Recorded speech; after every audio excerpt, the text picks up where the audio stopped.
ओम नमो भगवते वासुदेवाय, ओम नमो भगवते वासुदेवाय, ओम नमो भगवते वासुदेवाय।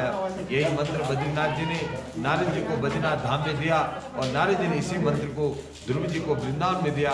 श्रीमद् भागवत के हर एक पन्ने पर यही लिखा है।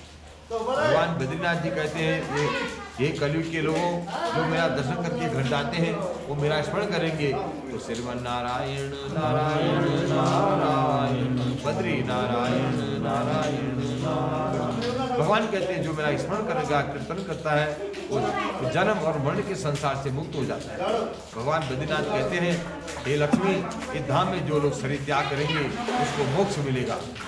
तो पहले जमाने में यहाँ पर आपके हमारे पूर्वज पहले जमाने में यहाँ लोग शरीर त्याग करने आते थे। पहले जमाने बोलते थे लड़का ये मेरे गांव के लोग मेरे भाई बंधु मेरी उम्र बहुत बड़ी हो गई है, मेरी वृद्धावस्था आ गई है, अब मैं हिमालय जा रहा हूँ बद्रीनाथ धाम। अपने भाई बंधु को विदा होते थे, अपने लड़कों पोताओं से विदा होते थे, हे बेटा मैं हिमालय जा रहा हूँ, मुझे खोजना नहीं, मैं बद्रीनाथ धाम में जाकर अपना शरीर त्याग करूँगा। ऐसे शरीर त्याग करने के लिए पहले जमाने में यहाँ लोग आते थे।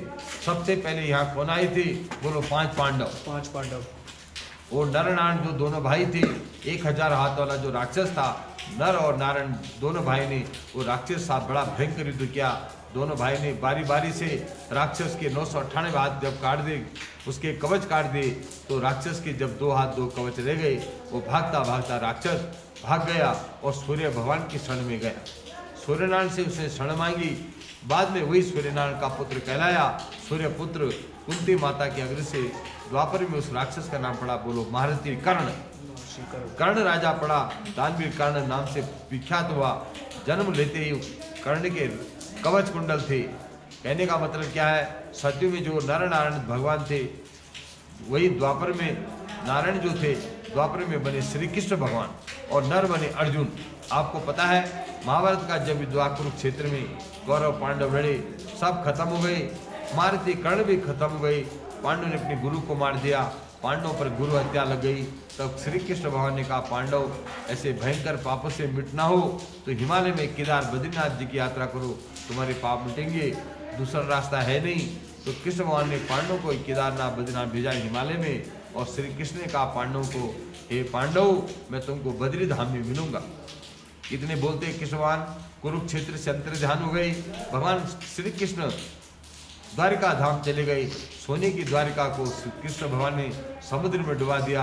56 करोड़ यदुवंशियों को अपना परिवार था, दुर्वासा ऋषि से श्राप दिलाकर सबको खत्म करा दिया।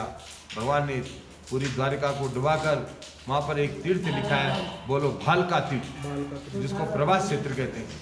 वहाँ पर श्री कृष्ण भगवान के सखा बचपन के सखा थे उद्धव जी। उद्धव जी मिले।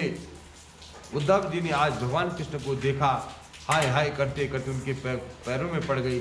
उद्धव की आंखों से इतने आंसू आए, उन्होंने भगवान के चरणों को आंसू से धो डाला। कृष्ण ने कहा उद्धव क्यों रोता है? उद्धव ने कहा प्रभु आपने मुझे बचपन में मंत्र दिया था, ओम नमो भगवते वासुदेवाय। हे नाथ वो मंत्र का जप रात दिन करता करता आज पता नहीं कितना हो गया, बहुत दिनों से आपका ध्यान नहीं लगता है। जब मैं आपकी माला जपने के लिए बैठता हूँ अनेक विचार आते हैं मन में, मेरा मन स्थिर नहीं रहता है। तब श्री कृष्ण ने कहा उद्धव ये कलयुग का कारण है, अब कलयुग आ गया है। उद्धव ने कहा प्रभु कलयुग कैसे दूर हो, मैं रात दिन तुम्हारा जप करूँ। कृष्ण ने कहा उद्धव इसके लिए तुझे जाना पड़ेगा बद्रीनाथ धाम। बद्रीनाथ धाम जाना पड़ेगा। ये कहाँ पर लिखा है? श्रीमद् भागवत के 29 अध्याय 10वें स्कंद में लिखा उद्धव तुम बद्री धाम जाओ, तेरा कलयुग दूर हो जाएगा। कृष्ण ने कहा उद्धव ने कहा कृष्ण तुम मेरे साथ चलो बद्रीनाथ। कृष्ण ने कहा उद्धव तेरा रास्ता अलग, मेरा रास्ता अलग, तूने अलग जन्म लिया, मैंने अलग जन्म लिया, तुझे अलग जाना पड़ेगा, मुझे अलग जाना पड़ेगा। उद्धव ऋषि ने कहा प्रभु मुझे कोई अपनी निशानी दो, मैं कैसे जाऊं बद्रीनाथ, मैंने तो देखा ही नहीं है, प्रभु कोई निशानी दो। तो कृष्ण भगवान ने अपनी पादुकाएं दे दी, अपनी चप्पल उद्धव को दे दी। तो भगवान कृष्ण तो राजा धीराज थे, द्वारिका नाथ थे, उनके पादुकाएं सोने की। उन पादुकाओं के उद्धव ने अपने हाथों पर उठाया और अपने सिर में रख दिया। उद्धव को उसी समय ब्रह्म ज्ञान प्राप्त हुआ। हे नाथ अब तो तुम मेरे ऊपर बैठ गए हो, अब मेरे को किसी की जरूरत नहीं है नाथ, अब तो तुम स्वयं मेरे सिर पर बैठे हो। उन पादुकाओं को सिरोधारी करके उद्धव जी ज्ञान सिद्धि के प्राप्त करने के लिए बद्री धाम आए। तो कहने का मतलब है भगवान श्री कृष्ण का उद्धव बद्री धाम में जाकर क्या करना होगा। गच्छो उद्धव मया दिष्टो बद्री आख्यम ममाश्रमम तत्र मद पादोदिकम तीर्थो स्नानो प स्पर्शनो शुचि इच्छा लक्ष्मंदायाम विदताते सकल सौ। ये उद्धव बद्री धाम चले जा, वहाँ पर जो तपत कुंड है, गर्म पानी का कुंड है, वो पानी का कुंड कहाँ से आता है? मेरे चरण से आता है, भगवान के चरणों से गर्म पानी आता है। उद्धव उस कुंड में स्नान कर।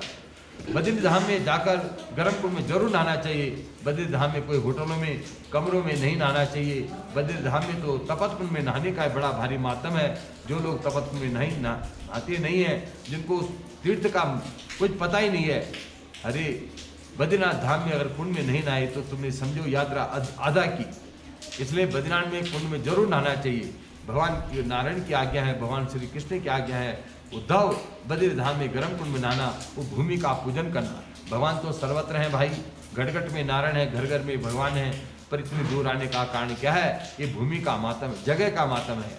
भगवान स्वयं इस जगह पर तप करने आए तो भगवान के उद्धव अपने सिर पर भगवान की पादुकों को रख करके यहाँ आए। पादुका दो आदमी को मिली, श्री रामचरित्र मानस में श्री भरत जी को मिली और श्रीमद् भागवत में श्री उद्धव जी को मिली। ये दो महापुरुष हुए जिनको भगवान की चरण पादुका मिली।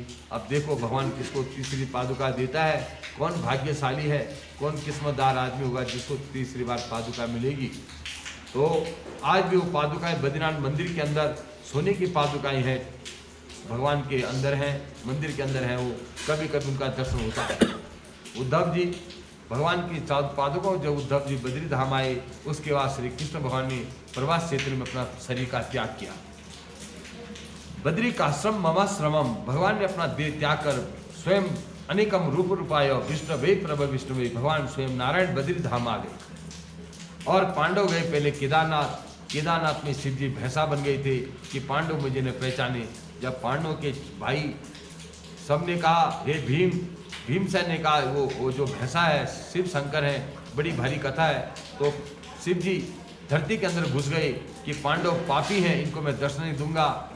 भगवान शिव जी का मुख निकल गया नेपाल में, जिसको आज पशुपतिनाथ कहते हैं। पशु मने भैंसा। जब भगवान धरती के अंदर घुस रहे थे तो भीम ने उसी समय छलांग लगा के भगवान शिव जी की भैंस की पीठ को पकड़ लिया। आज जो केदार में दर्शन है भैंस का पीठ है। पांडव ने भगवान का पूछ पकड़ लिया, भगवान की पीठ पकड़ के पांडव रोने लगे। हे भोलेनाथ, हमसे क्यों भागते हो? नकांक्षे विजयम कृष्णम नचराज्यम सुखानी चो, हमको राज्य की जरूरत नहीं थी, हमको विजय की जरूरत नहीं थी। ये भोलेनाथ दर्शन दो।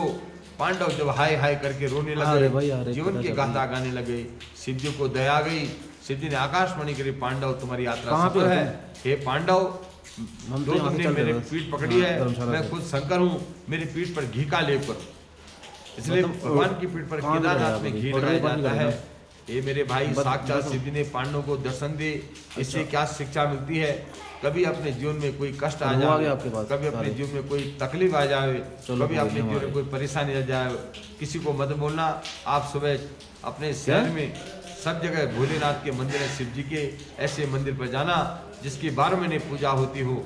लिखा है सुबह ठीक 4 बजे कोई देसी गाय का घी आधा चम्मच अपने हाथों से रगड़, दोनों हाथों पर रगड़ के शिवलिंग पर 4 बजे ठीक सुबह लगा देवे और वहाँ पर अनय विनय करके ओम नमः शिवाय, ओम नमः शिवाय बोलते बोलते लगभग 108 3-4 मिनट तक बोलता जाए और वहाँ पर अपना मत्था टेके भगवान को